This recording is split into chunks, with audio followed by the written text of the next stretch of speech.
서울 양화진에 가면은 외국인 선교사 묘원이 있습니다. 이 선교사들 여러 가지 사연을 가지고 있는 선교사들의 묘가 있는데 그 중에 낯선 땅 이 조선에 와서 26세에 순교한 루비 캔드릭 선교사의 무덤에 보면 묘비에 이런 글이 새겨져 있습니다.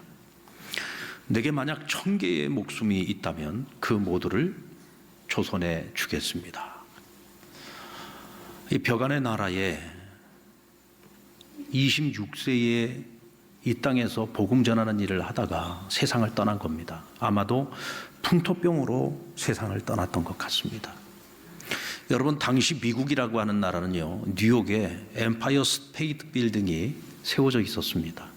그때 우리나라는 갓 쓰고 도포 입고 상투를 쓰고 살아가던 시절이었습니다. 이 세상에서 가장 못 사는 나라 중에 하나였고요, 아무런 희망도 소망도 없는 그런 나라였습니다.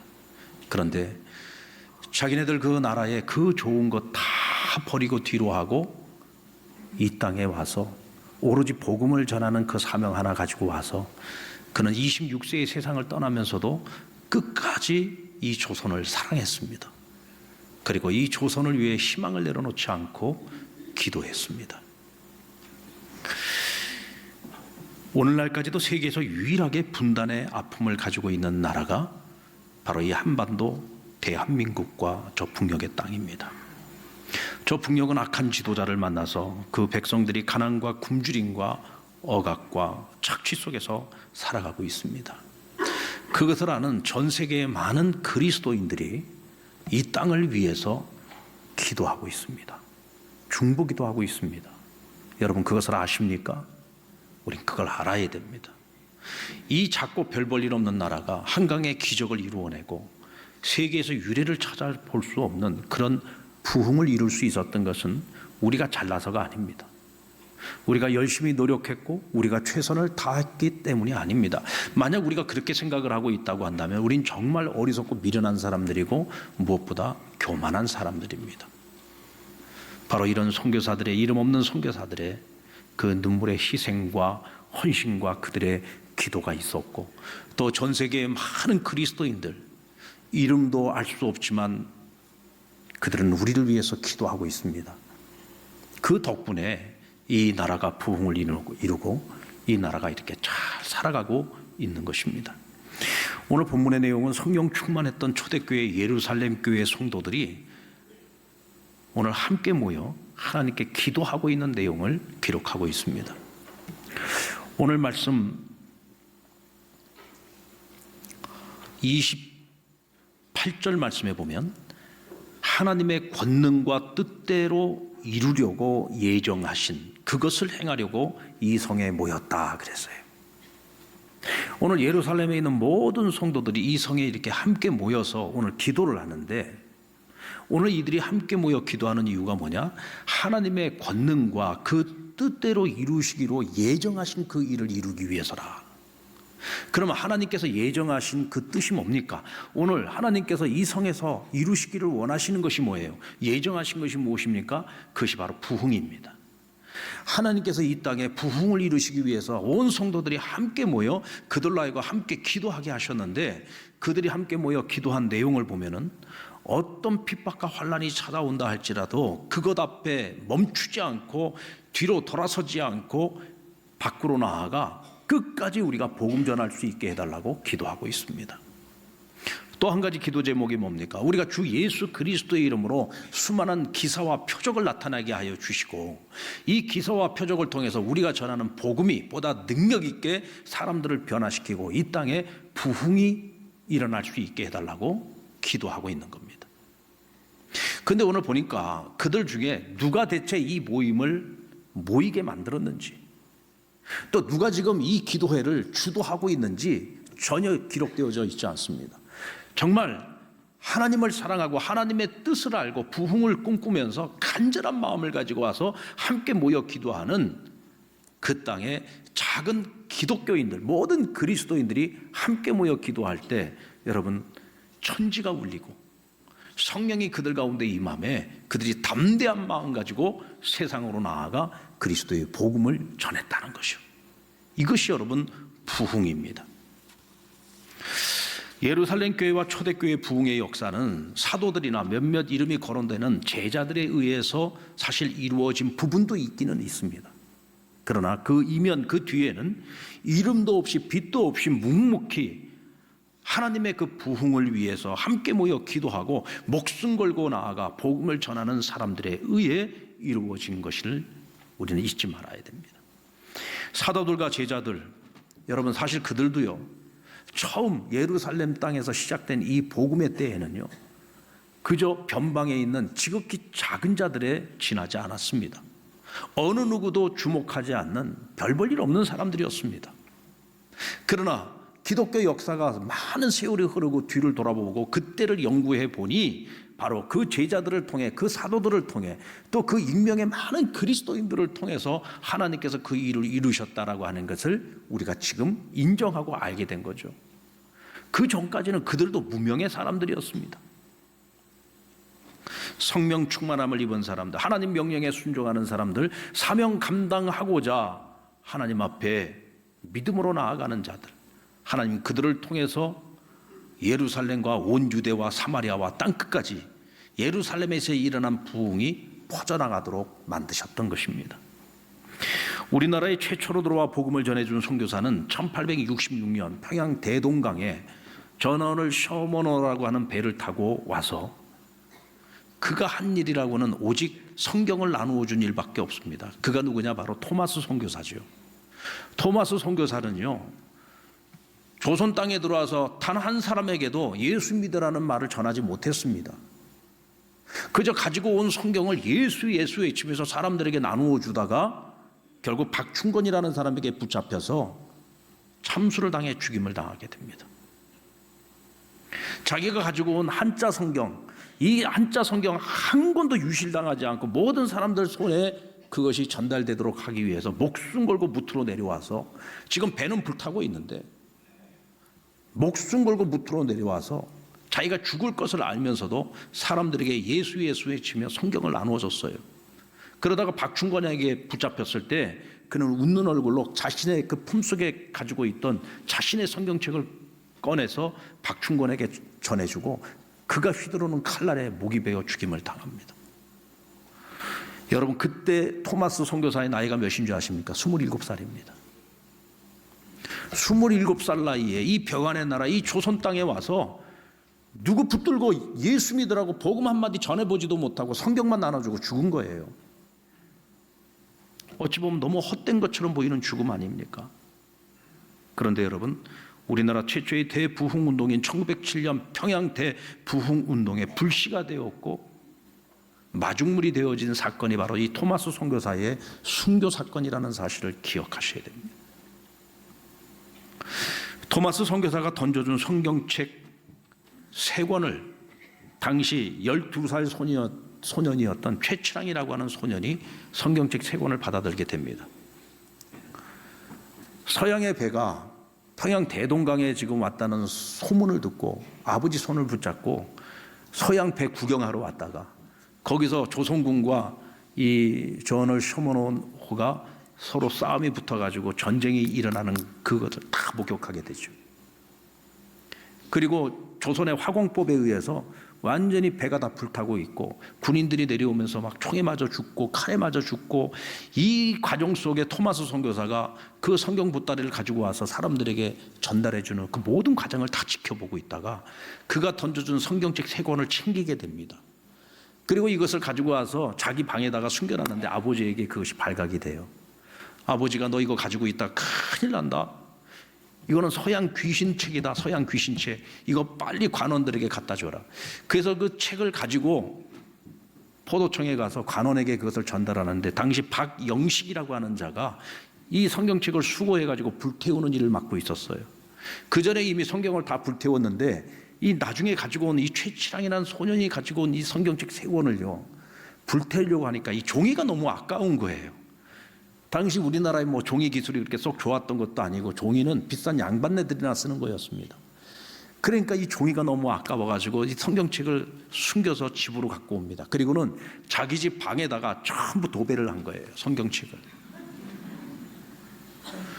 그래고는 집에서 누워가지고 이러고 보고 있으니까 거기 글이 써 있는데 이 한자 성경이잖아요.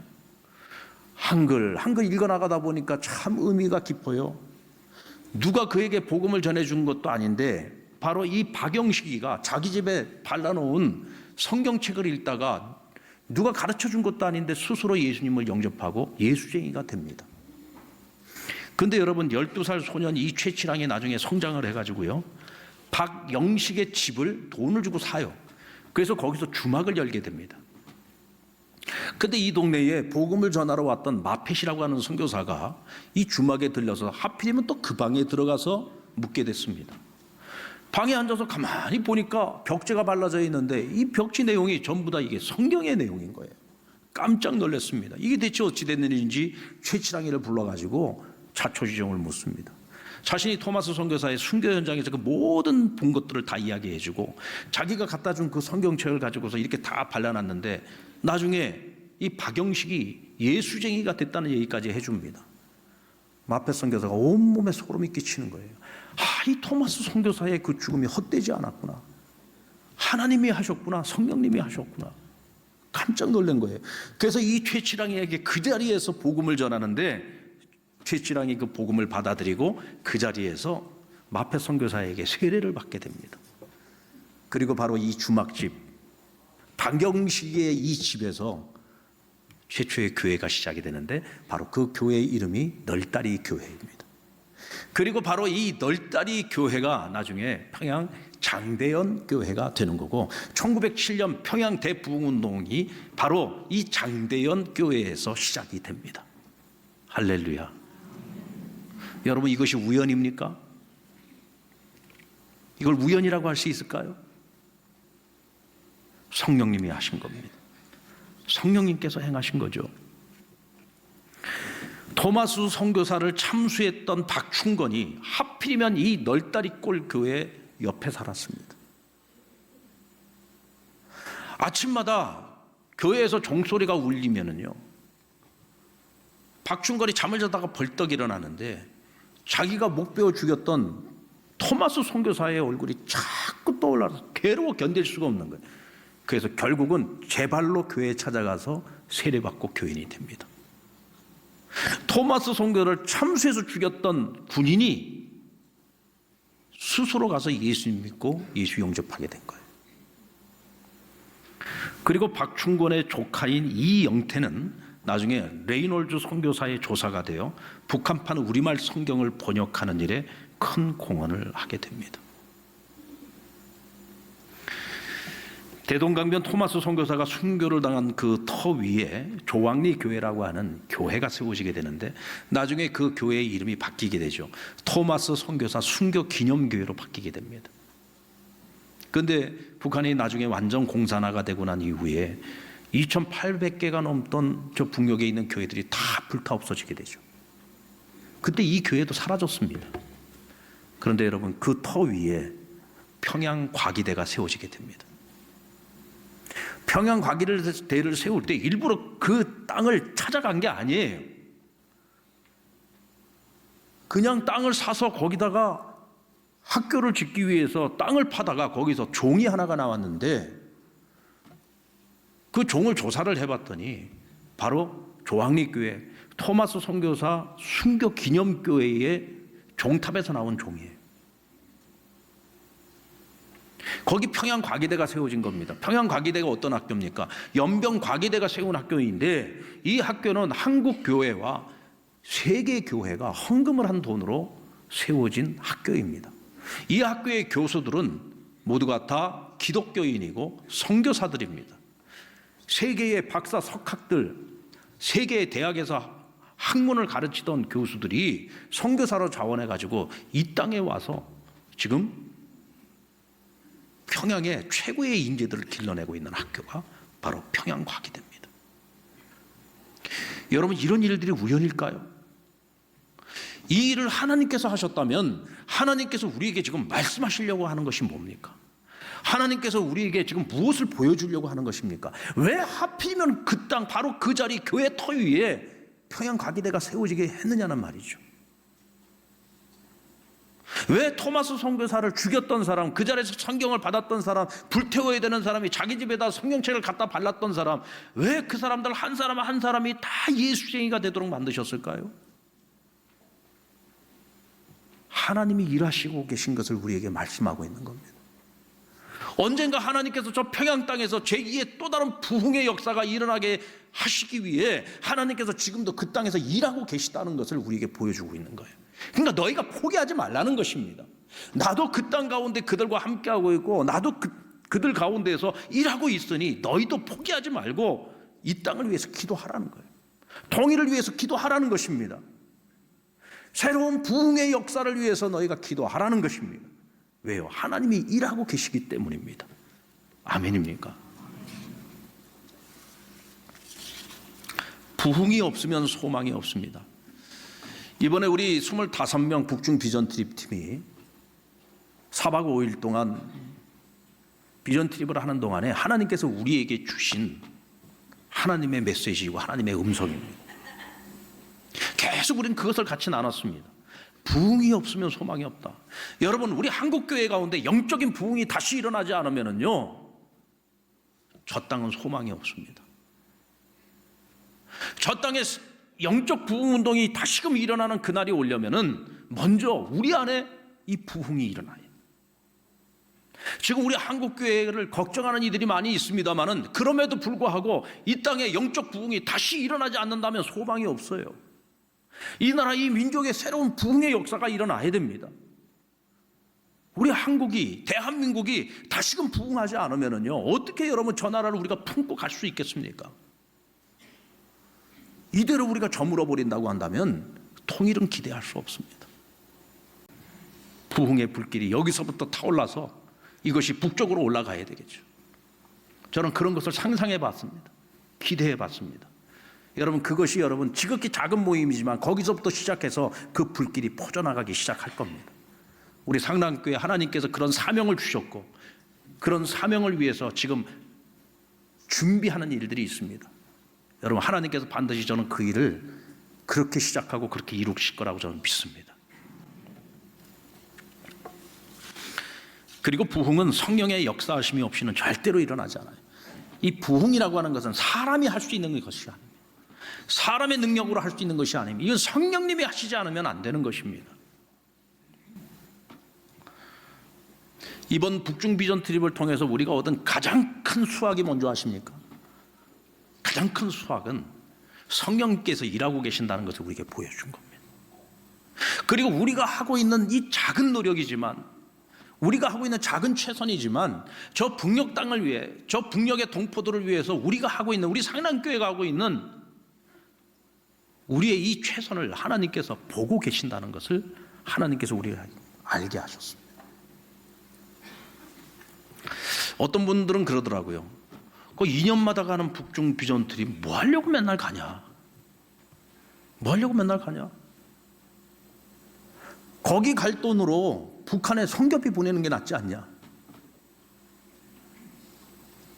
심지어 이번에 같이 가셨던 분 중에도 그런 생각을 가지고 계셨던 분이 있더라고요. 자기가 고백을 하더라고요. 우리 상남교회가 북한 선교한다, 목사님도 북한 선교한다 그러고 교인들도 열심히 북한 선교를 하고 있는데 자기하고는 전혀 상관없는 거라고 생각을 했다는 거예요. 나 그 말을 들으면서 참 마음이 조금 그랬어요. 아니, 세상에, 우리 원성도들이 제가 기도할 때마다 그렇게 북녘 땅을 위해서 기도하는데 그건 나하고 상관없다고 어떻게 그렇게 생각할 수 있습니까? 상남교회 교인이. 근데 이번에 와서 마음이 바뀌었대요. 하나님께서 우리 상남교회 이렇게 사용하고 계셨고, 하나님께서 북녘 땅을 사랑하시고, 오늘 우리에게 주신 이 사명을 우리가 정말 마땅히 감당해야 될 사명이라고 하는 것을, 그래서 내가 주님 다시 오시는 그날까지 내가 이 사명을 포기하지 않겠노라고 그런 결단을 하더라고요. 여러분, 비전 트립은 선교하고는 또 다르죠. 선교라고 하는 건 내가 가서 선교 행위를 하는 거죠. 의료문화 선교를 갔다 내가 가서 의료 행위를 통해서 선교를 하는 거예요. 비전 트립은 뭡니까? 말 그대로 가서 보는 겁니다. 보는 거예요. 그럼 뭘 보고 오는 겁니까? 가서 놀고 오는 게 아니에요. 비전 트립은 가서 보고 오는 거예요. 뭘 보고 오느냐? 하나님이 일하고 계신 것을 보고 오는 겁니다. 하나님이 여기서 일하고 계시는구나. 우리가 하고 있는 이 일이 하나님의 뜻과 상관없는 일이 아니라 하나님이 정말 기뻐하시는 일이구나. 우리가 왜 이 일을 해야만 하는지를 하나님께서 우리에게 보여주시는 거예요. 이제 우리는 그들을 지원하고 그들과 함께 그 사역을 감당하면 되는 거예요. 그러니까 이번 우리 북경 비전 트립을 통해 하나님께서 우리에게 끊임없이 말씀하시는 게 뭐냐면, 너희 절대로 멈추면 안 돼. 절대로 포기하면 안 돼. 너희는 끝까지 이 사역을 감당해야 돼. 통일의 그날까지, 주님 다시 오시는 그날까지.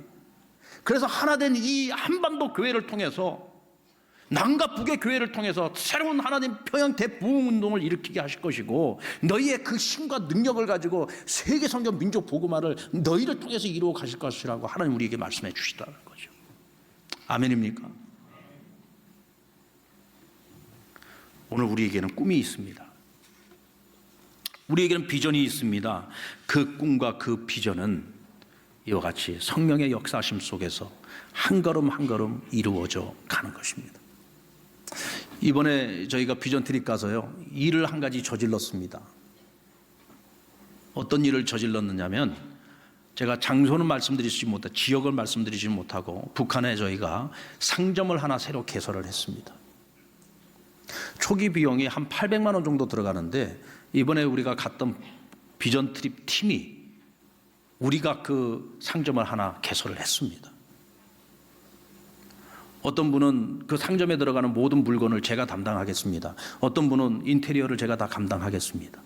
이렇게 해서 우리가 북한 땅에 상점을 하나 새로 개설을 하게 되었습니다. 여러분, 우리가 만들어가는 그 상점들은 나중에 다 교회가 될 것입니다. 그리고 그곳에 일꾼들이 훈련되어지고 세워져 갈 것입니다. 이상하게 우리 상남교회는요, 뭐든지 하면 하나님께서 자꾸 새 일을 주십니다. 하나를 해놓으면 또 다른 일을 하라고 하나님이 자꾸 맡겨주십니다. 그게 축복인 줄로 믿습니다. 아멘입니까? 저는 자부할 수 있어요.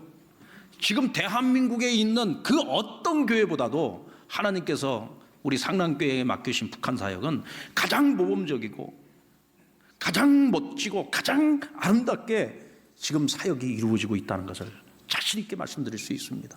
이 일을 위해서 우리 북한 선교팀이 많이 애쓰고 수고해 주셨고, 우리 상남교회 성도들이 다 같이 한 마음으로 열심히 함께 이 사역을 감당해 주었기 때문에 가능한 일입니다. 사랑하는 여러분, 부흥이 없으면 소망이 없습니다. 그러나 이 부흥을 위해서 하나님께서 우리 안에서 역사하고 계시고 일하고 계십니다. 언젠가 남과 북이 다 함께 부흥해서 세계 세계를 움직이고 흔들게 하는 그런 놀라운 부흥의 역사를 만들어 갈 것인데, 이 일을 위해서 우리가 먼저 부흥을 경험해야지 돼요. 우리 안에 먼저 부흥이 일어나야 돼요. 이 일을 위해서 여러분 함께 기도해 주시길 바랍니다. 함께 기도하자, 함께 모이자 그러면 좀 모이시란 말이에요. 함께 기도하자 그러면 좀 함께 기도 좀 하자 이 말이에요. 우리가 지금 하나님께서 하라고 하는 거 보여주시는 일들이 있고, 우리가 좀 함께 하자 그러면 같이 좀 하자 이거예요. 니들이나 하세요. 이건 당신들이나 하나님, 이건 내 일이 아닙니다 이렇게 생각하지 마시고, 하나님께서 우리에게 기회를 주시니까 이 기회가 왔을 때 우리가 함께 하자는 겁니다. 누구를 위한 것입니까? 하나님 나라를 위한 것이잖아요. 이것이 우리가 살아가는 이유 아닙니까? 이 일을 위해서 우리가 함께 힘쓰고 우리가 이 나라 이 민족의 부흥의 마중물이 될 수 있기를 원합니다. 한국교회 영적 부흥의 마중물이 될 수 있기를 원합니다.